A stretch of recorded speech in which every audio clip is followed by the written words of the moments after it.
അപ്പം അതിനകത്ത് ആകെപ്പാടെ ഇങ്ങനെ മറുപടി അയച്ച് എനിക്ക് ഏകദേശം ജയിക്കാൻ പറ്റാത്ത ഒരാളുള്ളതെന്ന് വെച്ചാൽ ഈ പുള്ളി ഗ്രാമർ നോക്കും. എനിക്കിത് കലിപ്പ എന്ന് പറഞ്ഞാല് ഞാൻ പണ്ട് തന്നെ ഈ ഗ്രാമറൊക്കെ മറ്റേ ഹാർഡ് ബീൻ ഹാസ് ബീൻ എന്നൊക്കെ ഉപയോഗിക്കുന്നത് പഠിക്കുന്നതേ ദേഷ്യമായിട്ടിരുന്നപ്പോഴാണ് നമ്മള് അമേരിക്കയിൽ ഗ്രാമർ ഇല്ലേ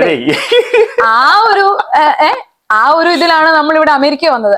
അമേരിക്കയിൽ വന്നിട്ട് എനിക്ക് ഇവനോടല്ലാതെ വേറെ ആരോടും ഗ്രാമർ ഉപയോഗിക്കേണ്ട വന്നിട്ട് ഇവനോട് സംസാരിക്കുമ്പോൾ നമ്മൾ തമ്മിൽ ഡിസഗ്രിമെന്റ് ആണെന്ന് വിചാരിച്ചു.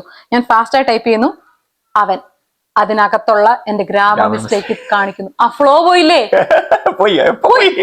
നമ്മൾ അങ്ങ് കത്തി വരും. അപ്പൊ ഇവനോട് ഞാനുണ്ടല്ലോ മെസ്സേജ് അയച്ച് തർക്കിക്കാനേ പറ്റത്തില്ല ഇവനോട്, കാരണം ഇവന് ഭയങ്കര ഗ്രാമറാണ്.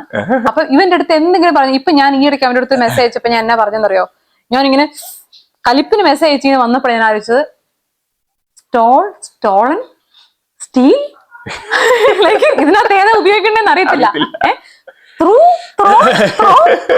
ഇതിനകത്ത് കറക്റ്റ് ആയിട്ടുള്ള വാക്ക് ഉപയോഗിച്ചില്ല എന്നറിയോ, ഇവൻ ത്രോ. അപ്പത്തേക്കും നമ്മുടെ എല്ലാം പോയില്ലേ. അപ്പൊ ഞാൻ അവനെങ്ങനെ മെസ്സേജ് അയക്കുന്നറിയോ, ഞാൻ അതിനും ടെക്നിക്ക് കണ്ടുപിടിച്ചു. Throw, thrown, through. ഏതാന്ന് വെച്ചാൽ എടുത്തു, എങ്കിലും ഞാൻ പറയും